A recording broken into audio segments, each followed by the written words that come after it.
Saudações, primeiro ano da Escola Alternativa. E aí, como vocês estão nos estudos? Espero que vocês estejam focados nesse ano letivo que já se encaminha para o fim. Tranquilo? Então hoje nós vamos fazer uma aula que é o terror dos terraplanistas. Os terraplanistas aí, que acreditam que a Terra é plana, eles não acreditariam em nada do que nós vamos ver nessa aula. Nós vamos falar hoje de gravitação universal. Então, basicamente, tudo que rege aí a questão dos planetas, né, o movimento planetário, a questão de lançamento de satélites, a questão mesmo que explica porque nós, quando pulamos, nós caímos de volta em direção à Terra, né, ou quando nós abandonamos alguma bolinha, tudo isso vai estar incluso nesse capítulo. Então, vamos iniciar o capítulo, primeiro fazendo um contexto histórico sobre o movimento dos planetas. Porque, inicialmente, lá com Platão, lá no século IV a.C., né, imaginava-se que o nosso sistema solar era apenas composto pelo Sol, pela Lua e pela Terra, porque era o que era visto, né?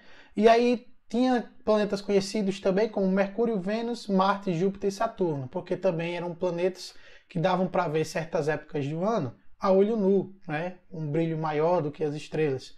Então, o Sol, a Lua e a Terra basicamente era o sistema solar que se tinha lá naquele tempo antes de Cristo, né? E ainda a ideia de que a Terra era o centro, no caso, do universo.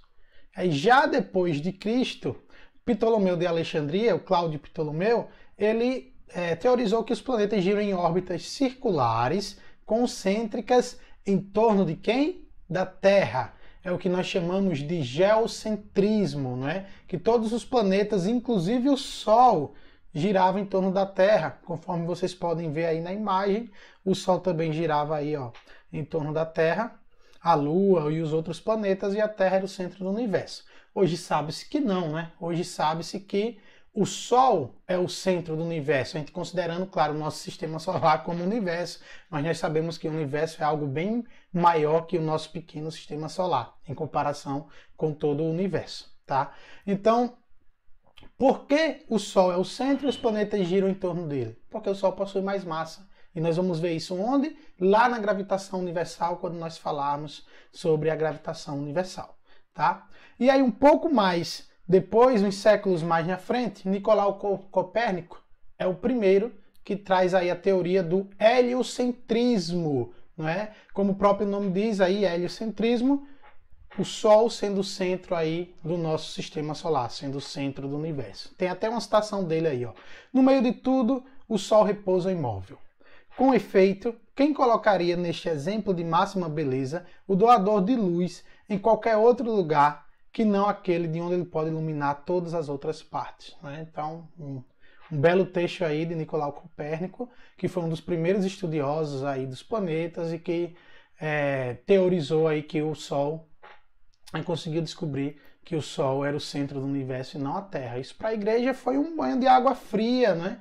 E logo naquela época aí, Idade Média, época da Inquisição, então não podia muito contrariar a igreja aí não, falando que a Terra não era mais o centro do universo, que por ser um planeta onde a humanidade vive, né, deveria ser algo mais central, né, deveria ser o centro das atenções. Mas nós sabemos que não é, né? E aí, mais tarde, Johannes Kepler, baseado nos estudos de Galileu, baseado também nos outros estudos aí que o pessoal tinha naquela época, na Idade Média, ele conseguiu elaborar um trabalho científico que ficou conhecido como as 3 leis de Kepler. Essas leis regem o movimento planetário aqui dos planetas no sistema solar. E basicamente também você pode ter outros movimentos planetários também semelhantes em outros sistemas solares, porque nós não estamos sozinhos, pelo menos em termos de planeta. Em termos de vida biológica, ainda tem esses estudos aí que estão sendo feitos, mas cada vez mais corrobora aí, pelo menos para vidas simples, vidas biológicas simples, mas que provavelmente nós realmente não estamos sozinhos nesse vasto universo.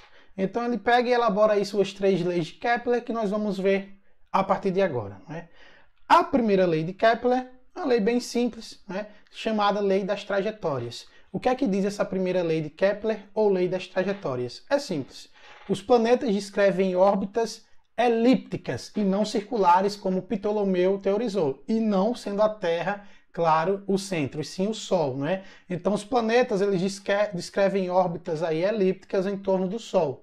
E o Sol ocupa um dos focos da elipse, né? Então, quem tem dúvida aí, geometricamente, o que é elipse, é como se fosse aí a gente fazer uma comparação bem grotesca, é como se fosse uma circunferência achatada, né? Você pegar uma circunferência e você achatar, você vai formar aproximadamente uma elipse, né? Então, é o conjunto de todos os pontos de um plano, né? Cujas distâncias de dois pontos fixos aqui, ó, o foco ou os focos, aqui, F1 e F2, né, tem soma constante, ou seja, a mesma soma se a gente pegar e somar a distância de F1 para um ponto e somar a distância de F2 para outro ponto, aí as somas vão ser constantes. Então, o Sol vai estar em um desses dois focos, né? A gente considera aqui apenas conversão que o Sol está no foco 1. E os planetas, todos eles descrevem trajetórias elípticas aí em torno do Sol, né? E aí, voltando aqui para a lei de Kepler, já definido o que é uma elipse. Então nós temos aqui no foco 1 está o Sol, tá? O planeta vai se mover e vai ter momentos em que o planeta em questão vai estar mais afastado do Sol e vai estar mais próximo do Sol, que é esses nomes aqui que nós damos. Periélio e afélio, né? Então, periélio é o ponto mais próximo possível do Sol que o planeta chega, né? E ele orbita mais rapidamente. Como é que nós vamos chegar nessa conclusão? Quando nós vemos aí a segunda lei de Kepler daqui a pouco. O afélio é o ponto mais afastado do Sol, no qual o planeta se move mais lentamente. Isso também é corroborado pela lei de gravitação universal proposta por Isaac Newton, que daqui a pouco a gente também vai ver, né? Então, como eu sei quem é periélio e quem é afélio? Tem um truquezinho aí. Pega o PE. PE, se a gente pegar o PER, por exemplo, a gente pode pensar de perto. Então, mais perto do Sol. Se a gente pega o AF da palavra afélio, a gente pode montar a palavra afastado, né? Ou seja, mais afastado do Sol. Então, quando você se deparar com essas duas palavras, pega essas primeiras letras e aí tenta fazer uma relação com a palavra perto com a palavra afastado, né? Então, periélio perto, afélio mais afastado. Isso daí, consequência da primeira lei de Kepler, já que as trajetórias são elípticas. Vamos conhecer agora a segunda lei de Kepler, que também é chamada de lei das áreas. Então, o que é que diz essa segunda lei? Que o segmento de reta que une o Sol, o seu centro, até o centro de um planeta qualquer do nosso sistema solar, ou seja, um desses segmentos de reta aqui, ó, que eu pegue, que mede, que aqui eu tenho o planeta, né, em vários pontos diferentes, ponto A, B, C, D, o que é que diz? Ele vai varrer áreas iguais em intervalos de tempos iguais. Como assim varrer? É como se ele pegasse e, ao girar, no caso, o planeta, esse segmento de reta formasse uma grande área, ele começa a varrer uma grande área. É como se a gente pegasse, por exemplo, um relógio e no ponteiro do relógio a gente sujasse ele de tinta. Então, conforme o ponteiro anda, ele vai pintar uma certa área. Então, esse segmento de reta, ele vai varrer áreas iguais em intervalos de tempos iguais. Então, pessoal, o que é que eu tenho aí? Conforme o planeta se movimenta em torno do Sol, esse segmento, essa distância, ela vai aumentar ou essa distância entre o Sol e o planeta vai diminuir. Por exemplo, aqui, ó, no ponto A, essa distância é menor do que no ponto D, né? Mas basicamente a área 1, ela tem que ser igual que a área 2. E aí a gente pode fazer algumas consequências em termos aqui dos arcos percorridos pelo planeta. Então, basicamente, quando o planeta começa a orbitar o Sol, enquanto ele está orbitando, ele percorre arcos aqui da elipse, né? Esses pedaços aqui de elipses, por exemplo, esses pedaços aqui de elipse é o que o planeta percorre. E aí, o que é que eu tenho? Se as áreas são iguais, se A1 é igual a A2, então significa que esse intervalo de tempo 1 tem que ser igual ao intervalo de tempo 2. Tá?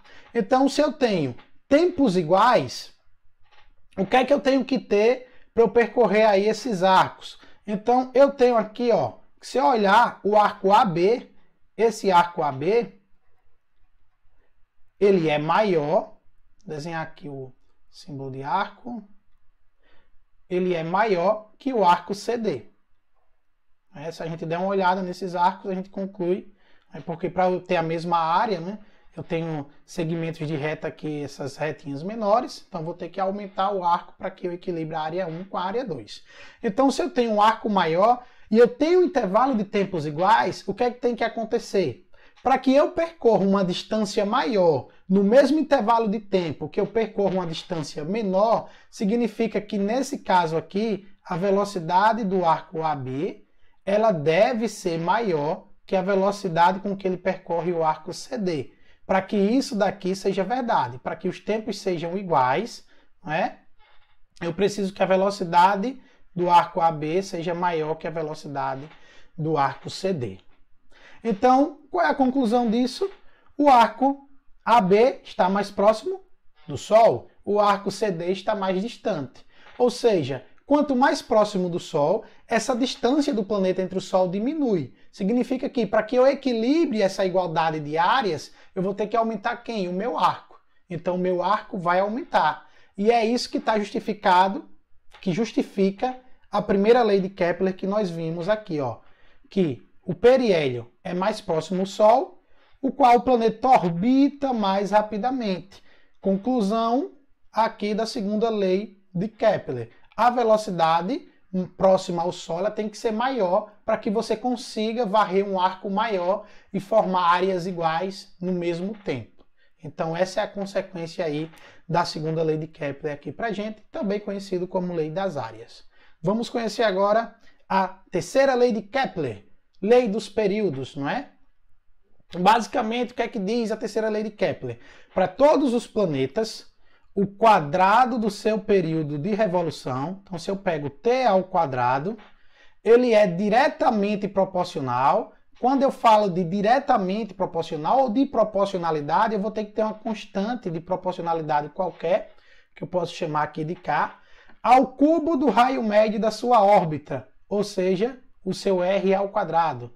Como eu obtenho o raio médio? Simplesmente você vai pegar a maior distância, somar com a menor distância e dividir por 2. E aí você tem uma média aí, você tem um raio médio. Você soma os dois raios, o maior e o menor, divide por 2, você vai ter o raio médio. Lembrando que se fosse uma circunferência, o raio seria o mesmo. Mas como é uma elipse, isso daí vai variar conforme o planeta se aproxima ou o planeta se afasta do Sol. Então, conclusão disso daqui é que, lembrando que é o cubo do raio médio, eu coloquei aqui quadrado, mas vamos mudar agora e colocar raio ao cubo. A conclusão disso, que vocês vão ver aí no livro, é que se eu pego período de revolução ao quadrado, né, e divido pelo raio médio ao cubo, isso daqui vai ser a mesma constante para todos os planetas. Essa constante é a mesma para todos os planetas. O próprio nome diz, constante. Não muda, tá? Período de revolução é o tempo que o planeta demora para completar uma volta em torno do Sol, né? É a translação, conforme nós chamamos aqui no planeta Terra, tá? Então nós temos aqui uma tabelinha. Por exemplo, com base no ano terrestre de 365 dias, tem aqui quanto tempo cada planeta demora para completar uma volta em torno do Sol. Veja que Mercúrio é menos de um ano, 0,24, aproximadamente aí um quarto de ano, ou seja, a cada 3 meses Mercúrio dá uma volta em torno do Sol. Rapidinho, não? Por quê? Porque ele está mais próximo do Sol, é o mais próximo. Vênus, quase um pouco mais que meio ano, ou seja, quando ele está aqui, hoje, na gravação desse vídeo, é setembro, então já a Vênus já completou aí uma volta em torno do Sol, né? Terra é um ano, 365 dias, Marte, quase 2 anos, né? Ou seja, quer ficar mais novo? Vai para Marte, né? Porque lá ele demora 2 anos para completar uma volta em torno do Sol. Então tu comemora aí teu aniversário de 2 em 2 anos aí, a cada um pouco mais aí que 700 dias. Júpiter, gente, olha, Júpiter 11 anos para dar uma volta em torno do Sol, né? Saturno, 29 anos. Então vocês aí do primeiro ano nasceram, Saturno ainda não completou uma volta em torno do Sol. Urano, 83 anos, ou seja, na minha idade atual, eu nasci e Urano ainda está aí na sua batalha para completar uma volta em torno do Sol. Netuno nem se fala, né? Vai vir aí 3 gerações de cada um de nós para poder Netuno completar uma volta em torno do Sol. Isso depende porque a distância de Netuno é maior do que a dos outros planetas, do que a Terra, por exemplo. Né? Então veja aqui que a constante fica aproximadamente igual. Né? Se eu divido o período pela distância média aqui, né? O raio médio, vai dar aproximadamente 1 para todos. Né? Ó, valores muito, muito, muito próximos de 1. Claro, considerando a unidade astronômica, né? Uma unidade astronômica sendo o raio da órbita da Terra. Então, tudo com relação ao ano terrestre, com relação ao raio da Terra. Aí, essa constante aí vai dar 1. Então, está enunciadas 3 leis de Kepler. Cada lei estabelece uma condição especial para o movimento planetário. Né?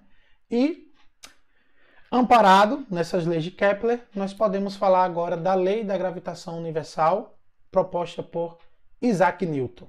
Então, vocês têm aí essa chargezinha, reza a lenda, tá? Isso não é comprovado mesmo, não é um fato histórico, mas reza a lenda que Newton estava embaixo de uma macieira lá, né? Pensando, divagando e tal, quando uma maçã cai na sua cabeça. E aí, através da queda dessa maçã na sua cabeça, é que ele tem o insight de formular a teoria de gravitação universal. Então, é uma lenda, né? Mas se a gente pensar aí na queda de uma maçã, por que a maçã cai? Porque ela vai estar sofrendo aí uma força de atração.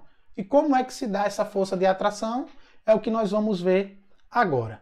Então, basicamente, o que é que nós temos? 2 corpos que possuem massas, a gente coloca aí o Mzão e o Mzinho para diferenciar essas massas, ou seja, corpos que possuem massa, inclusive você que está assistindo esse vídeo agora, separado por uma distância de um outro corpo que também possui massa, eles vão se atrair devido a uma força de atração gravitacional. Então, força gravitacional é sempre uma força de atração entre corpos que possuem massa. Então, você, né, possui aí uma força de atração gravitacional com o teu caderno, com o teu computador, com o teu celular, com o teu lápis, né, com o planeta Terra, inclusive, que você vai estar aí ou sentado, ou deitado, ou em pé, e você vai está sendo puxado aí pelo centro do nosso planeta, né? Pelo planeta Terra.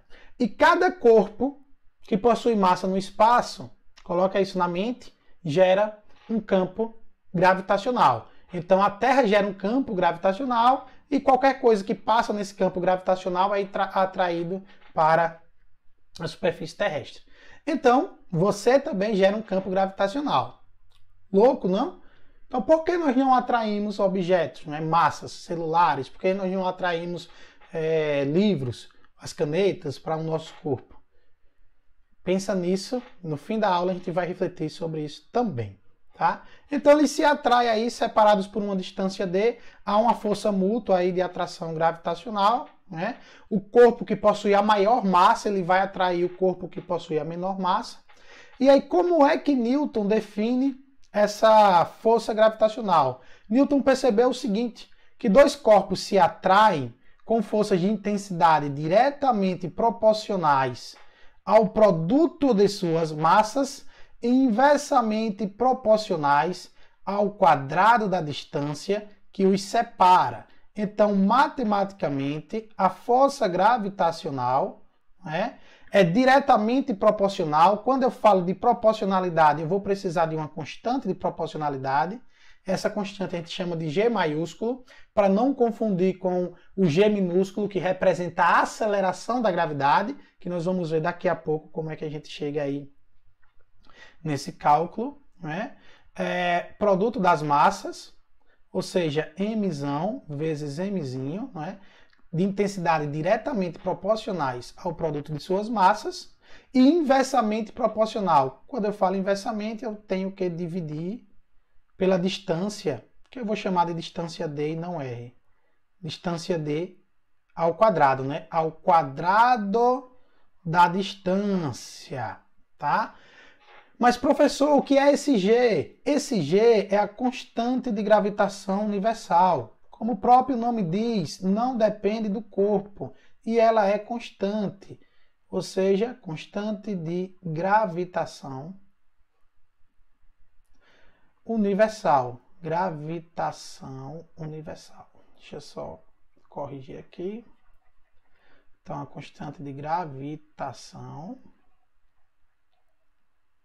universal. Não depende da massa, não depende do corpo, não depende da distância, ele não depende de nada. Se é uma constante, quanto é que ela vale? G vale sempre 6,67 vezes 10 elevado a menos 11. É um valor muito pequeno. É só para dar proporcionalidade. A unidade, Newton, metro quadrado, dividido por quilograma ao quadrado. Tá? Então essa constante você tem que levar em conta sempre que você for calcular a força de atração gravitacional entre quaisquer dois corpos. Seja Terra-Lua, seja Terra-Sol, seja você Terra, seja você e a sua caneta, você e o seu computador. Então tem que sempre levar em consideração essa constante de gravitação universal. Conclusão da força gravitacional. Quanto maior a distância, menor essa força de atração gravitacional. Então, por isso que a Terra, por exemplo, não atrai um planeta em outro sistema solar, porque a distância é extremamente grande, não é? E aí não vai conseguir ter essa atração. A Terra consegue atrair a Lua, o Sol atrai os planetas, porque essas distâncias, apesar de serem grandes, mas aí você tem uma massa também gigantesca desses astros aí no nosso sistema solar. E através dessa força gravitacional, que está definida agora, nós podemos calcular algumas coisinhas, não é? Primeira delas, a aceleração da gravidade aqui no nosso planeta, não é? E a aceleração da gravidade ela é diferente para cada planeta, porque cada planeta tem massa e tem raio diferente. Então, vamos considerar aqui que eu tenho a Terra, né? Que eu tenho o planeta Terra, que ele possui uma distância, um raio, né? Possui um raio R, do seu centro até a sua superfície, e eu tenho uma pessoa aqui na superfície, né? A Terra possui massa M, então a massa da Terra vai ser M, Mzão, a massa do objeto, a massa do corpo que eu quero calcular, o Mzinho, né? E o R é a distância aí entre o corpo e a Terra, que vou supor que esse corpo está na superfície. Então, o que é que eu posso fazer? A força aí que atua, né, apenas desconsiderando a resistência do ar e tal, a única força que eu tenho aí é o peso, né? Então, a força resultante vai ser igual ao peso. Só que essa força resultante é a força da gravidade, né? A força gravitacional. Então, como a força resultante é igual à força gravitacional, eu posso fazer que o Fg, a força gravitacional, é igual ao peso do corpo. Como eu calculo a força gravitacional, foi visto anteriormente, constante G, massa da Terra, massa do corpo, dividido pela distância do centro, tá? Se for uma esfera maciça, se for um objeto que não possa ser tratado como corpo material, como um ponto material, a gente tem que sempre levar em consideração que é a distância do centro desse corpo até a pessoa. Nesse caso, a distância vai ser do centro da Terra até a superfície onde a pessoa está. Então, dividido aqui pelo raio da Terra ao quadrado, né? Então, isso daqui é igual força-peso, que vai ser a massa vezes a aceleração da gravidade, né? Segundo a lei de Newton. Força igual a massa vezes a aceleração. Então daqui dá para isolar o G, né? O G que é a aceleração da gravidade, que nós tanto usamos aí ao longo dos capítulos. Primeiro, eu posso cancelar esse M com esse M aqui. Então eu tenho que G vai ser igual a constante de gravitação universal vezes a massa da Terra dividido pela distância R ao quadrado. Pronto. Então, esse G, a gente sempre considera ele aproximadamente 10 metros por segundo ao quadrado, porque a gente está considerando que a Terra é aproximadamente uma esfera, né? Uma esfera sem nenhuma deformidade. Então, o valor 9,8 metros por segundo ao quadrado, que a gente considera 10 metros por segundo ao quadrado, já arredondando muito, ele vem daí, não é? Através da força de atração gravitacional entre um corpo na superfície terrestre, não é? Essa distância entre o centro da Terra, leva em consideração a massa da Terra, e aí, quando faz todas as continhas, a gente obtém sempre aquele valor que nós usamos. Então, vem daí essa questão da aceleração da gravidade aqui na Terra, que ela pode ser aí e vai ser diferente para em qualquer planeta. Se eu quiser a aceleração da gravidade, né, aí na superfície da Lua, tenho que levar em consideração a distância da Lua, né, a distância de que a pessoa está ao centro da Lua e a massa da Lua. Em Júpiter também, em qualquer planeta, essa aceleração gravitacional, essa aceleração da gravidade, ela vai ser diferente em qualquer planeta, tá? Por conta que leva em consideração massa, leva em consideração também a distância até o centro do planeta. Então veja que não depende da massa, essa aceleração não depende da massa do objeto que eu quero calcular a aceleração da gravidade. Depende apenas da constante, que é universal, da massa do planeta em questão e da distância onde o objeto está do planeta. Geralmente nós consideramos essa distância aí como sendo do centro até a superfície, que a gente considera o objeto na superfície. Então vem daí a aceleração da gravidade, que agora vocês podem calcular para qualquer planeta, se souber a massa, souber a distância do objeto que se quer calcular essa aceleração da gravidade. Tranquilo? E, por fim, vamos falar aí de corpos em órbita, ou seja, um satélite orbitando o nosso planeta Terra. E aí dá para a gente calcular duas coisas aí: velocidade e período com que ele completa uma volta em torno da Terra. Para isso, nós vamos também usar o conceito de força centrípeta. Se eu tenho um corpo orbitando, então ele está fazendo aqui, orbitando, numa trajetória curvilínea, né, o planeta que tem uma massa m, e considerar a distância do centro até onde está o objeto, que a gente vai chamar aqui de R. O objeto orbita por aqui. Então ele tem uma força centrípeta, lembre-se, uma força sempre que aponta para o centro, e aí a força centrípeta ela atua como força resultante. Então, no caso, a força centrípeta aqui vai ser igual à força gravitacional, porque a força que faz com que o corpo orbite o planeta é a força gravitacional. Então, essa força gravitacional faz o papel de força resultante, que é a força centrípeta, porque a trajetória aí, no caso, é uma trajetória curvilínea. Como eu calculo força centrípeta? Massa, não é, do objeto em questão, não é a massa da Terra, vezes a velocidade ao quadrado dividido pelo raio. Esse raio vai ser o raio R, que vai ser a distância aí do centro da Terra até o corpo. E a força gravitacional, claro, estou considerando aqui que o planeta é o planeta Terra, mas pode ser qualquer planeta também. Força gravitacional é a constante G, que multiplica a massa da Terra, vou considerar ainda Terra, a massa do objeto, um satélite, por exemplo, dividido pela distância R ao quadrado. O que é que dá para eu fazer aqui?